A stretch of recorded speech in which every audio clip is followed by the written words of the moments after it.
एक ऐसा नाम जिसके जिक्र भर से 1857 की क्रांति में अंग्रेजों की नींदें उड़ जाती थीं। एक ऐसी वीरांगना जिनके नाम से ही ब्रिटिश हुकूमत थर-थर कांपती थी। जी हाँ, आज हम बात करने वाले हैं झांसी की रानी लक्ष्मीबाई की अमर गाथा की। ये पंक्तियां हम सब ने बचपन से सुनी है ना? लेकिन ये सिर्फ एक कविता नहीं है, ये एक अमर गाथा है। ये हमें याद दिलाती है उस असाधारण साहस की जिसने इतिहास के पन्नों पर अपना नाम हमेशा हमेशा के लिए सुनहरे अक्षरों में दर्ज करवा लिया। तो चलिए हम सीधे उस दिन पर चलते हैं, उस एक दिन पर जब इस कहानी का सबसे निर्णायक और सबसे मार्मिक अध्याय लिखा जा रहा था। रानी लक्ष्मीबाई के जीवन का वो आखिरी दिन। जगह थी ग्वालियर के पास कोटा की सराय और तारीख 18 जून 1858। जरा उस मंजर को महसूस करने की कोशिश कीजिए। हवा में सिर्फ धूल नहीं थी, उसमें घुला हुआ था युद्ध का शोर, तलवारों की टनटनाहट। माहौल में एक अजीब सी तपिश थी, एक गर्मी थी जो सूरज की नहीं बल्कि जंग की थी। और उस जंग के मैदान में एक ऐसा दृश्य था जिसे देखकर अंग्रेज कैप्टन भी अपनी आंखों पर विश्वास नहीं कर पा रहे थे। रानी लक्ष्मीबाई अपने घोड़े की लगाम दांतों में दबाए हुए और दोनों हाथों में तलवार। सोच सकते हैं, दोनों हाथों से तलवार चला रही थी, एक साथ दोनों तरफ वार कर रही थी। सोचिए, रानी चारों तरफ से अंग्रेजी सेना से घिरी हुई थीं। एक के बाद एक सिपाही आ रहे थे। जब एक टुकड़ी थकने लगती तो उनकी दूसरी रिजर्व टुकड़ी आ जाती।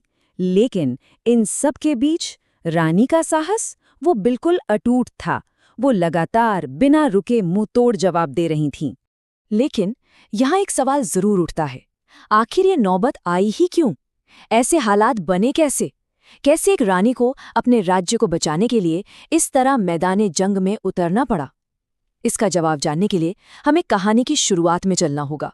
तो ये कहानी शुरू होती है पवित्र नगरी वाराणसी से, जहां एक कन्या ने जन्म लिया था जिसे आगे चलकर इतिहास की सबसे वीर रानियों में से एक बनना था।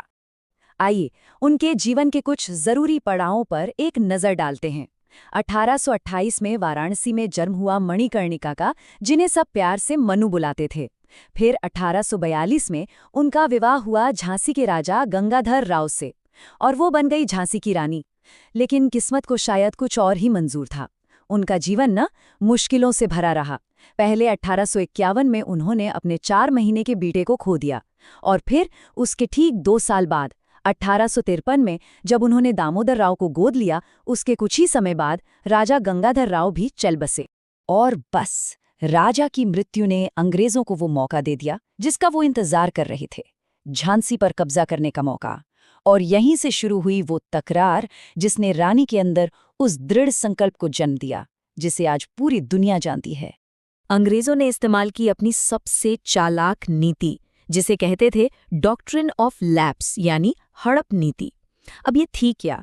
ये एक बहुत ही कह सकते हैं चालाकी भरी पॉलिसी थी। इसके हिसाब से अंग्रेज कहते थे कि भाई, अगर किसी राजा का अपना सगा बेटा नहीं है तो उसके गोद लिए हुए बेटे को हम उत्तराधिकारी यानी वारिस नहीं मानेंगे और वो राज्य सीधे सीधे ब्रिटिश हुकूमत के नीचे आ जाएगा। और बस इसी नीति का सहारा लेकर उन्होंने दामोदर राव के अधिकार को गैर कानूनी बता दिया। और फिर आया वो दिन, 7 मार्च 1854। अंग्रेजों ने ऐलान कर दिया कि झांसी अब ब्रिटिश साम्राज्य का हिस्सा है। रानी को अपने ही महल से निकलने पर मजबूर कर दिया गया। सोच सकते हैं, लेकिन रानी ने हार नहीं मानी। उनका बस एक ही जवाब था, एक ही ऐलान, मैं अपनी झांसी नहीं दूंगी। इसके बाद तो जैसे झांसी 1857 की क्रांति की आग का एक बड़ा केंद्र बन गया। रानी ने अपनी सेना तैयार की और पता है खास बात क्या थी? उन्होंने सिर्फ पुरुषों को नहीं बल्कि महिलाओं को भी ट्रेनिंग दी, उन्हें सैनिक बनाया। जब अंग्रेजों ने झांसी को घेर लिया तो उन्होंने तात्या टोपे से मदद भी मांगी। 2 हफ्ते, पूरे 2 हफ्तों तक भयंकर लड़ाई चली, लेकिन आखिर में अंग्रेज झांसी पर कब्जा करने में कामयाब हो गए। पर रानी, उन्होंने हार अब भी नहीं मानी थी। वो अपने बेटे दामोदर राव के साथ अंग्रेजों को चकमा देकर वहां से निकलने में सफल रही।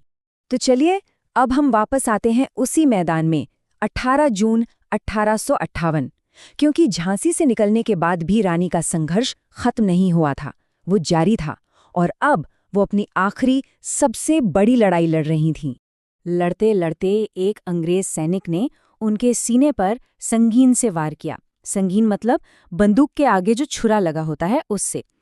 घाव बहुत गहरा तो नहीं था, लेकिन खून तेजी से बह रहा था। फिर भी वो लड़ती रहीं।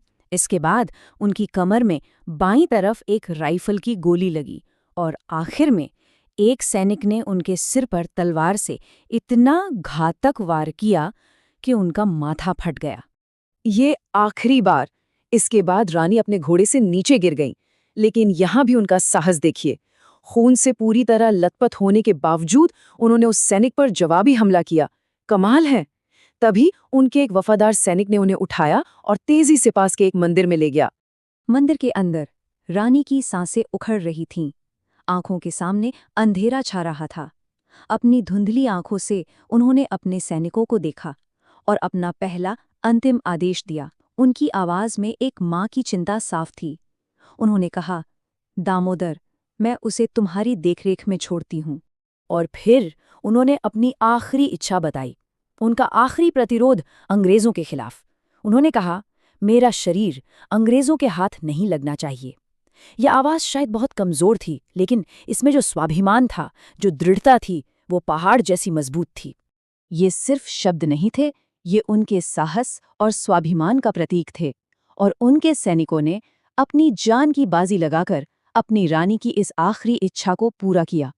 जरा सोचिए, बाहर अंग्रेजों की गोलियां बरस रही हैं और अंदर मंदिर में रानी के वफादार सैनिक जल्दी जल्दी आनन फानन में लकड़ियां इकट्ठा कर रहे हैं।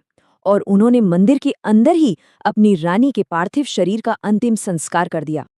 कुछ देर बाद जब गोलियों की आवाज बंद हुई और अंग्रेज सैनिक मंदिर के अंदर दाखिल हुए, तो उन्हें क्या मिला?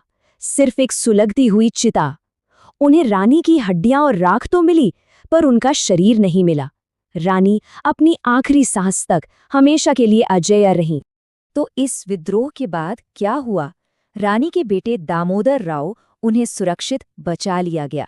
बाद में अंग्रेजों ने उन्हें पेंशन पर रखा। तात्या टोपे, उन्हें पकड़ लिया गया और फांसी दे दी गई। और झांसी, वो पूरी तरह से अंग्रेजों के अधीन हो गया। लेकिन यहाँ एक सबसे दिलचस्प बात है। पता है, जिस अंग्रेज कमांडर ह्यूरोज ने रानी के खिलाफ इस पूरी लड़ाई का नेतृत्व किया था, उसी ने उनकी शहादत पर उन्हें सलाम किया। उसने कहा था कि यहाँ लेटी हुई ये महिला सभी विद्रोहियों में एकमात्र मर्द थी। सोचिए, एक दुश्मन से मिला ये सबसे बड़ा सम्मान था। रानी लक्ष्मीबाई का शरीर भले ही उस चिता की अग्नि में विलीन हो गया, लेकिन उनकी वीरता की कहानी, उनका साहस आज भी हम सबके दिलों में जिंदा है। तो आखिर में बस एक सवाल रह जाता है कि कैसे एक रानी का बलिदान और शौर्य सिर्फ इतिहास का एक पन्ना बनकर नहीं रह जाता, बल्कि आने वाली पीढ़ियों को सदियों तक हमेशा प्रेरित करता रहता है।